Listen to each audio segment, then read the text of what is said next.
오늘 우리에게 주시는 하나님 말씀 창세기 3장 6절에서 21절 말씀입니다. 창세기 3장 6절에서 21절 말씀 우리 한 절씩 교독하도록 하겠습니다. 여자가 그 나무를 본즉 먹음직도 하고 보암직도 하고 지혜롭게 할 만큼 탐스럽기도 한 나무인지라. 여자가 그 열매를 따먹고 자기와 함께 있는 남편에게도 주매 그도 먹은지라. 이에 그들의 눈이 밝아져 자기들의 벗은 줄을 알고 무화과나 잎을 열고 치마로 삼았더라. 그들이 그날 바람이 불 때 동산에 거니시는 여호와 하나님의 소리를 듣고 아담과 그의 아내가 여호와 하나님의 낯을 피하여 동산나무 사이에 숨은지라.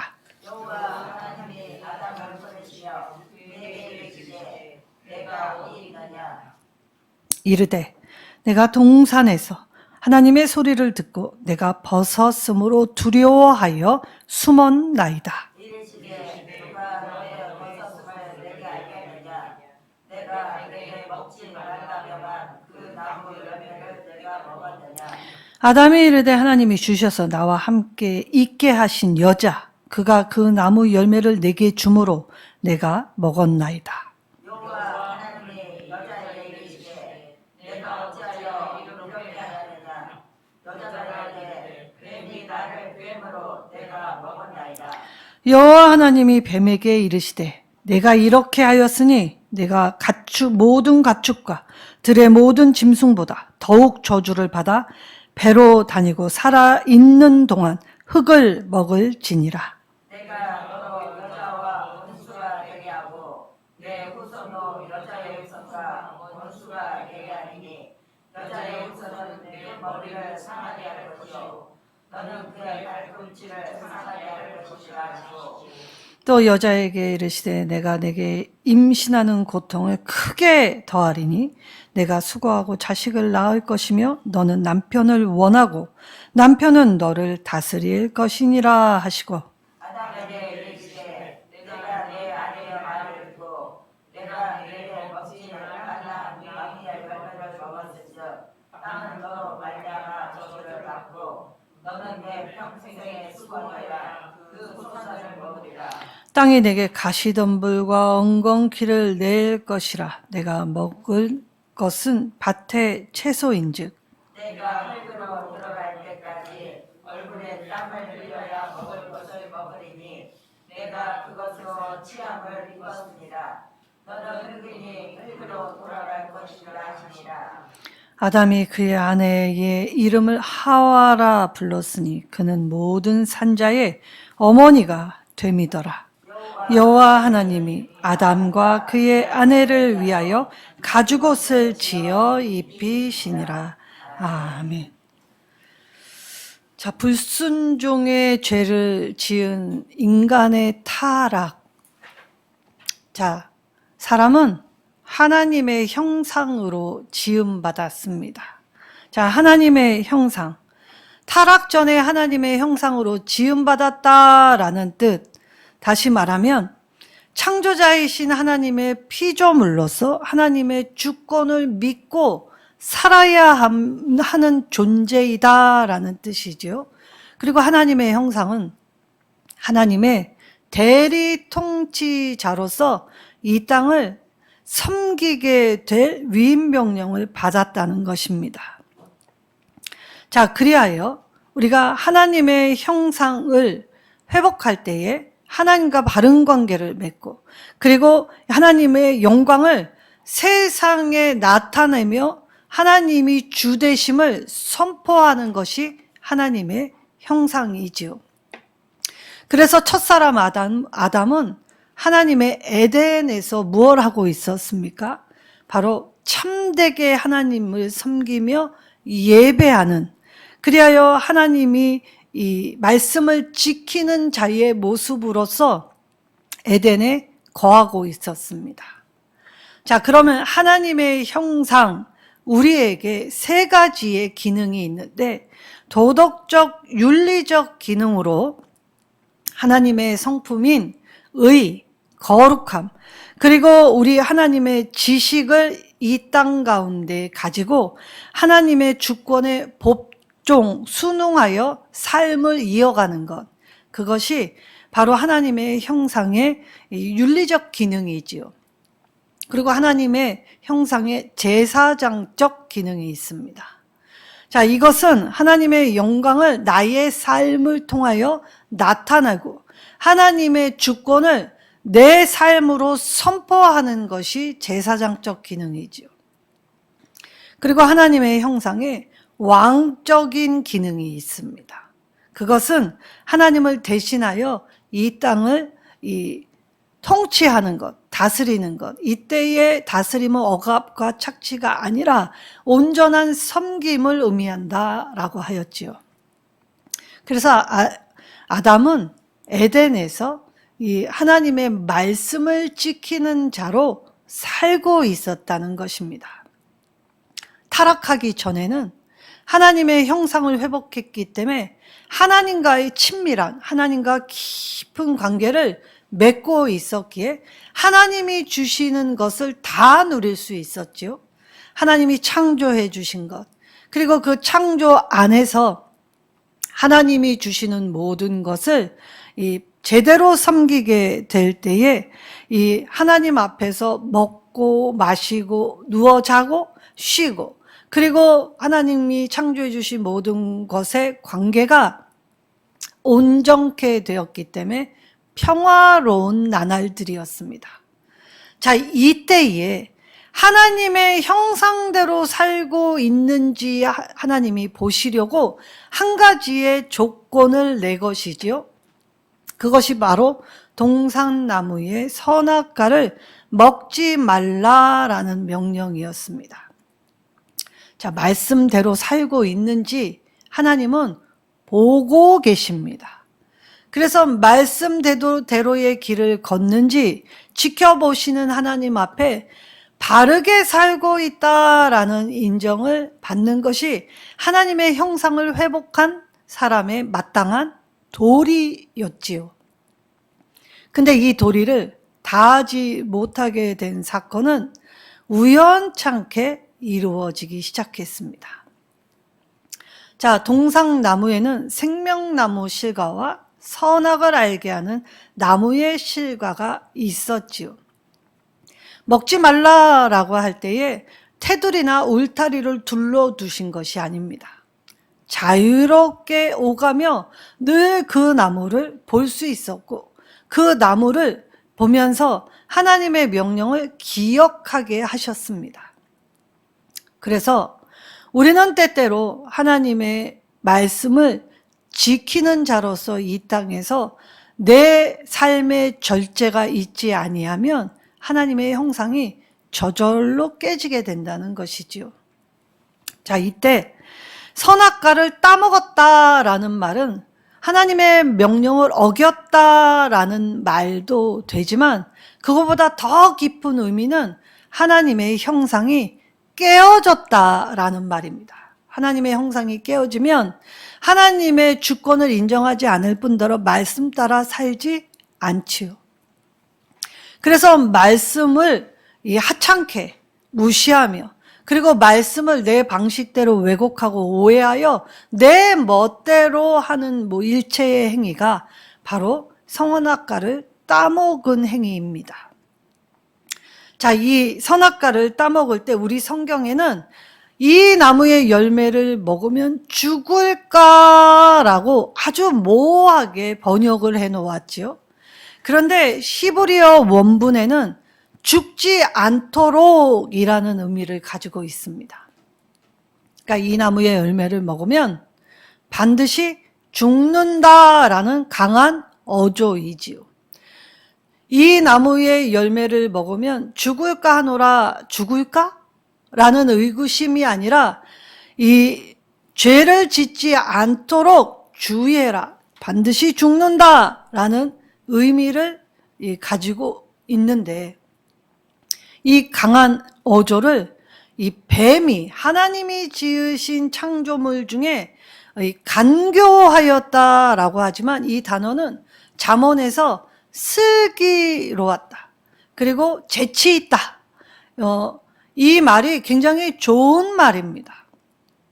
재치 있게, 그리고 유머러스하게 이 하나님이 주신 지혜를 사용할 때에 간교라고 표현하기도 하고 슬기라고도 표현하는 말. 다시 말하면 내 안에 하나님 주시는 지식을 가지고 내가 부정적으로 사용하면 간교한 일이 되고 긍정적으로 사용하면 유머러스하고 재치 있고 슬기 있는 일이 된다는 것이지요. 자, 이처럼 내가 하나님 말씀을 받을 때에 어떤 반응으로 나아갈 거냐에 따라 간교할 수도 슬기로울 수도 있다는 말입니다. 자, 뱀이 하나님의 이 말씀을 완전 뒤집어 놓습니다. 뱀이 뭐라고 유혹을 했냐면 죽을까 하노라 라고 하니까 뱀이 죽지 않는다. 근데 어떻게 안 죽는다? 결코 죽지 않는다 라고 단정 짓습니다. 자, 이 말 얼마나 무서운 말인지 아십니까? 하나님은 반드시 죽는다 라고 했는데 뱀이 하나님의 말씀을 완전히 뒤집어서 하나님을 대적하며 결코 죽지 않는다 라고 미혹하였다는 말입니다. 자, 그럼 오늘 간교하게 뱀이 짓고 있는 죄, 유혹은 어떤 의미를 지니고 있습니까? 하나님과의 관계를 끊어내는 죄를 짓게 하고 있다는 것입니다. 그리고 이 하나님과의 관계를 끊으면서 이 뱀이 했던 말은 뭐라고 합니까? 자, 하나님과 같이 된다라고 표현합니다. 피조물이 신의 영역을 도전할 수 있습니까? 사람의 사람됨은 하나님의 손길 아래에 낮출 때입니다. 그런데 하나님의 손길 아래에 낮추지 못했던 인간이 신인간됨을 망각할 때 신의 영역에 도전하고 신의 영역에 내가 도달할 수 있는 것처럼 여기게 될 거라라는 말. 자, 이때에 이 뱀의 말을 들은 하와가 이 솔깃해서 이 선악과 나무, 매일 보던 그 나무인데 그날은 아주 다르게 보였습니다. 자, 그 말은 무엇입니까?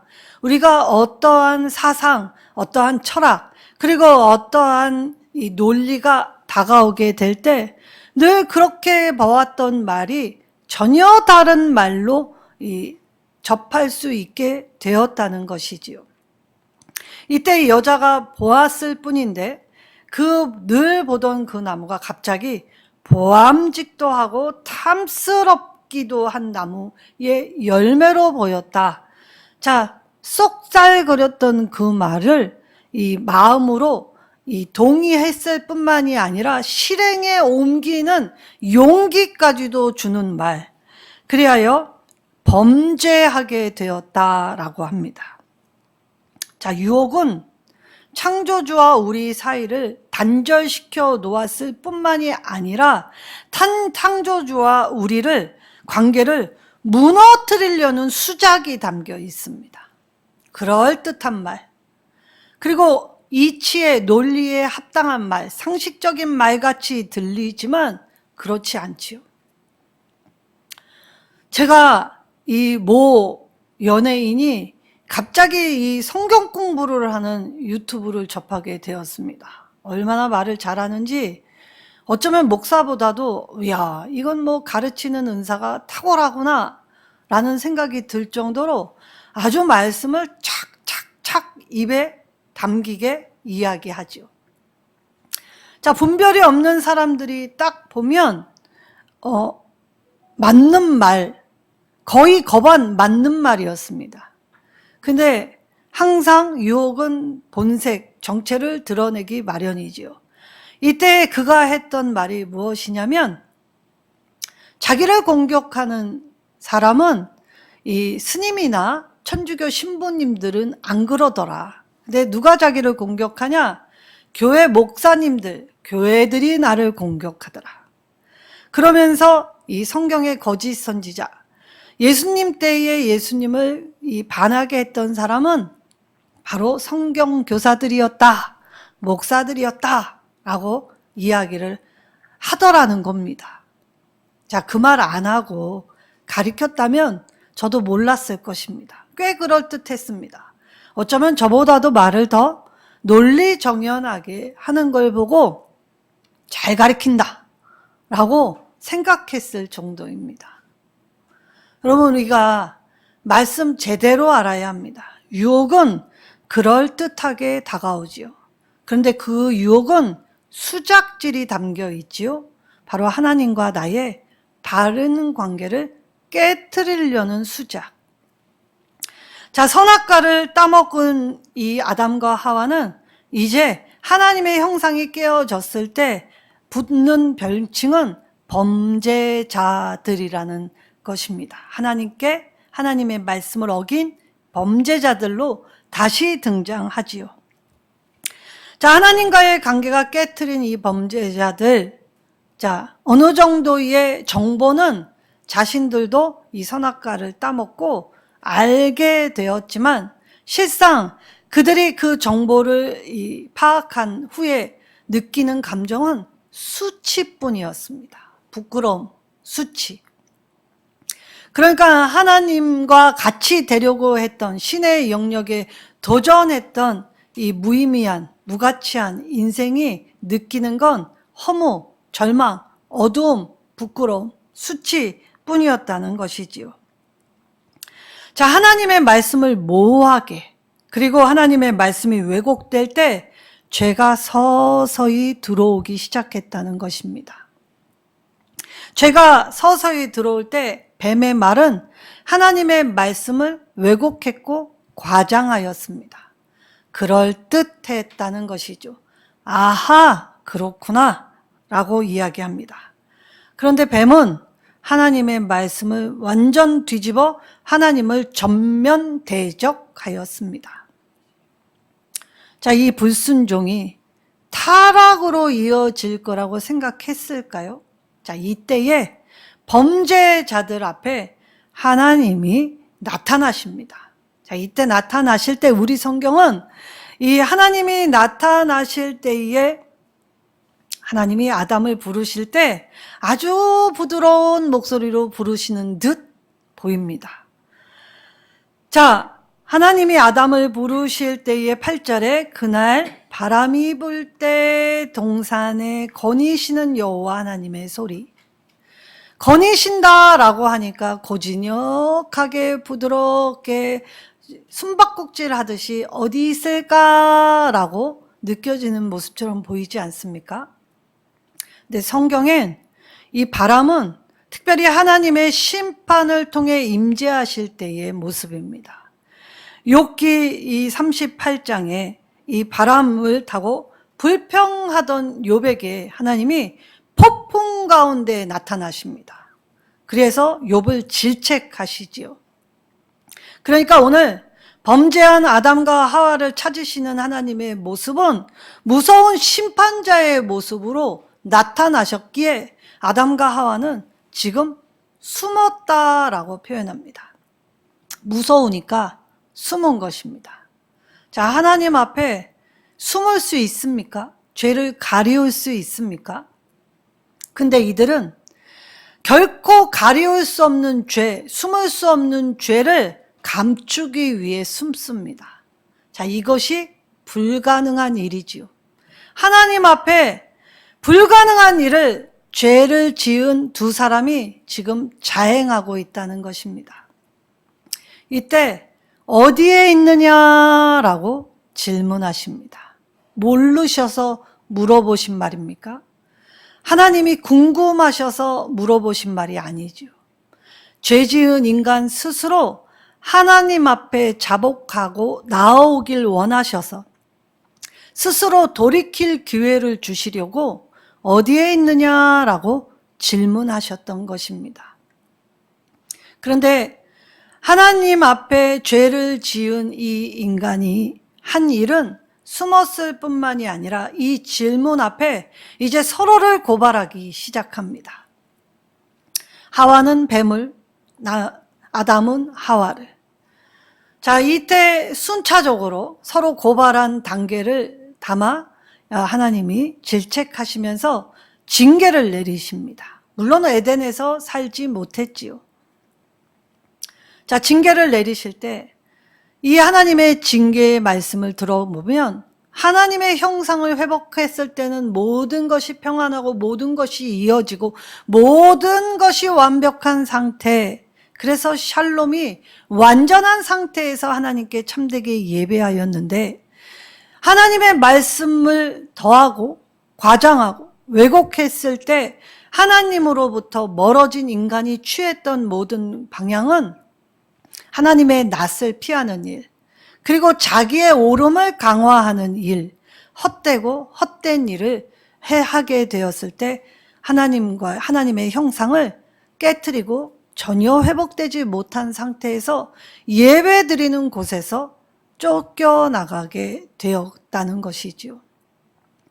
자, 하나님이 주신 에덴에 살 때는 고생하지 않았습니다. 관계가 깨지지 않았죠.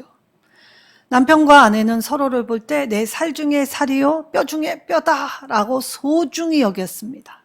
보면 기쁘고 함께 있으면 즐거웠습니다.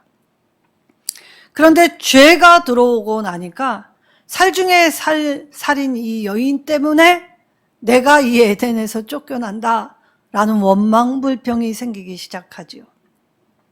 그리고 모든 관계는 다 깨어지기 시작합니다. 자, 뱀은 여자를 유혹하였지요.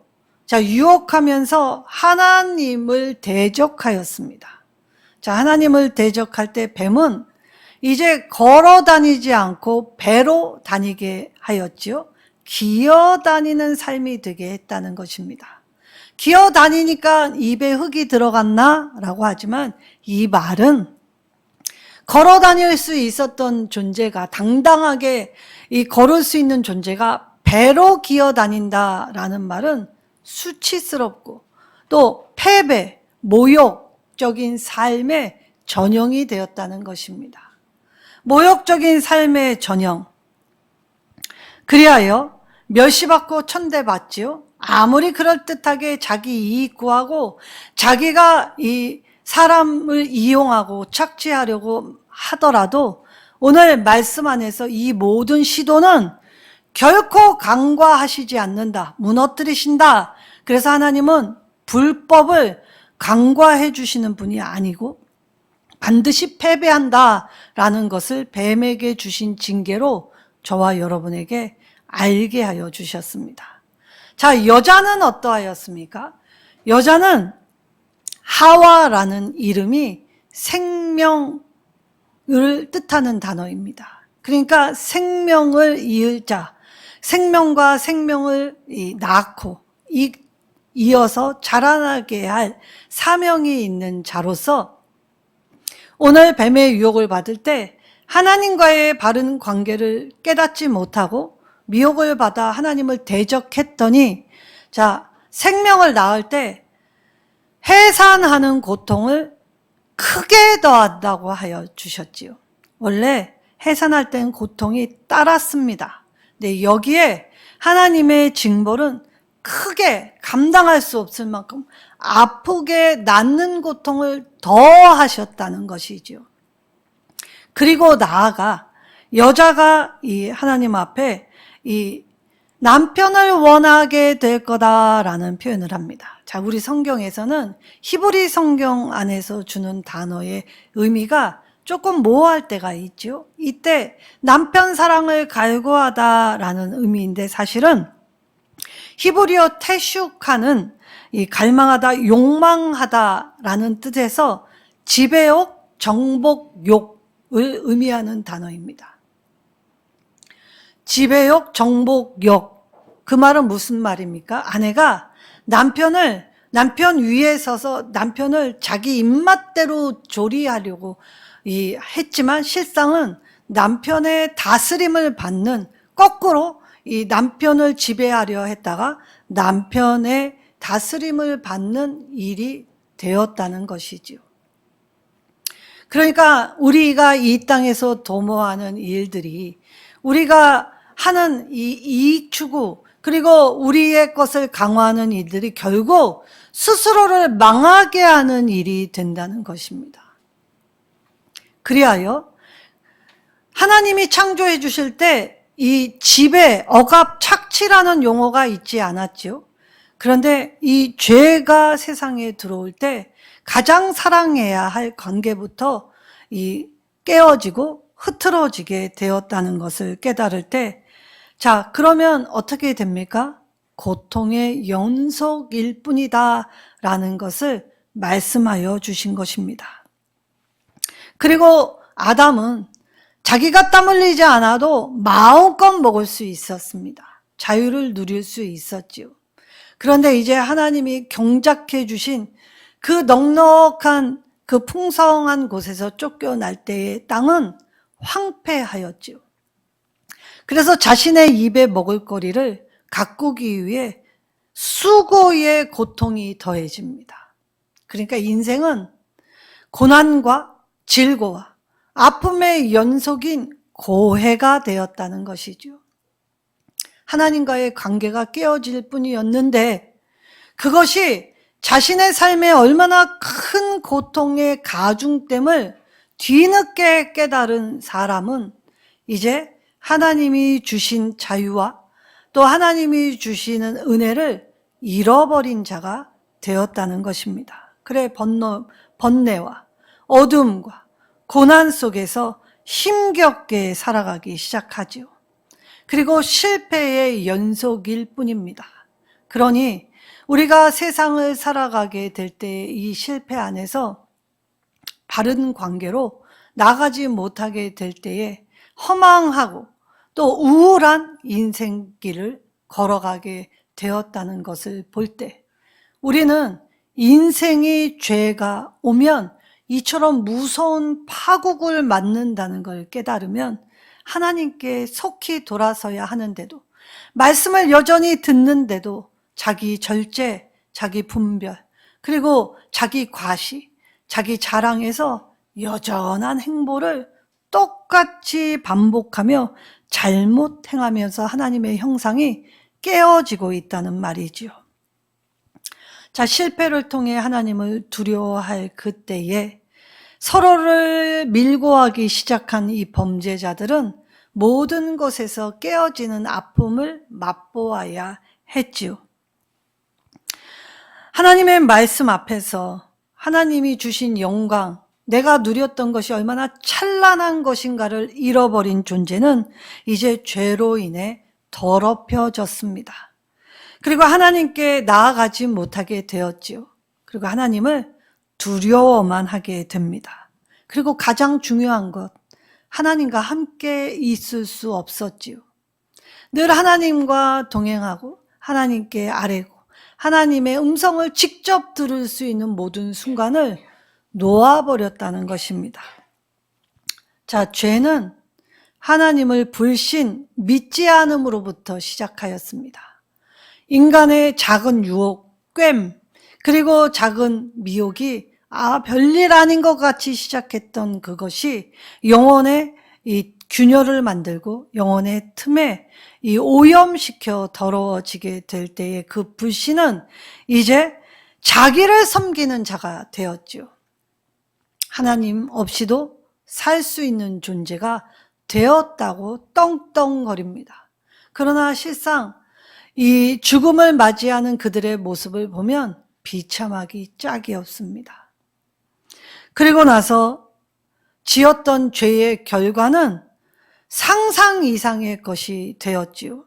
오늘 하나님은 그럼에도 불구하고 벌을 내려주시면서 징계하셨지만 하나님의 은혜로 다시 가죽옷을 지어 입히십니다.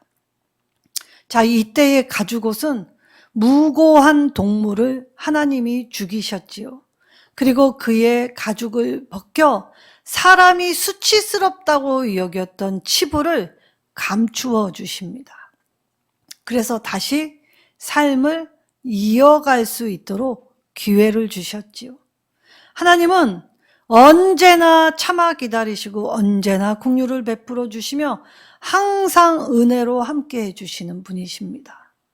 그런데 우리는 늘 하나님의 말씀을 들으면서 과장하고 오해하고 여전히 내 방식에서 비껴나지 않기 때문에 하나님 주시는 평강이 우리 삶에 이룩되지 못하는 결과를 맞게 되지요. 사랑하면 쉽습니다. 사랑하면 우리가 큰 희생, 내 생명을 바치라 하시지 않습니다. 사랑은 작은 것부터 시작하는 것입니다. 선한 말, 따뜻한 손, 그리고 안아줌, 내 것을 나누어 주는 것으로부터 시작하죠. 누군가를 위해 내 생명을 바치라고 하시지 않습니다. 하나님은 작은 일부터 감당하기 시작할 때 큰 일을 맡기신다 하시죠. 사람은 불순종으로 하나님의 형상이 깨트렸기 때문에 도덕적인 죄로도 더럽혀지고 세상의 유혹으로, 세상의 쾌락으로 문란하게 되었기에 지켜야 할 가정마저도, 가족 구성원 안에서도 서로 미워하며 서로를 질타하게 되었지요. 근데 하나님은 오늘 저와 여러분에게 여전히 말씀을 들려주시면서 오늘 하나님의 형상을 회복해 하여 주십니다. 하나님의 형상, 그래야 형상을 회복하면 더 이상 범죄하고 실패하였다고 하여 하나님의 낯을 피하여 숨는 일은 하지 않지요. 하나님 앞에 나와 나의 죄를 자복하여 눈물로 통회하며 기도할 수 있게 하십니다. 그럼 하나님은 우리의 죄를 다 용서하여 주시지요. 아담은 다스려야 할 세상으로부터 수고와 고통을 당해야 했습니다. 하나님의 형상으로 하나님께 받은 대리자로서의 직임을 똑바로 감당하지 못했기 때문에 다스려야 할 뱀에 오히려 다스림을 받게 되었지요.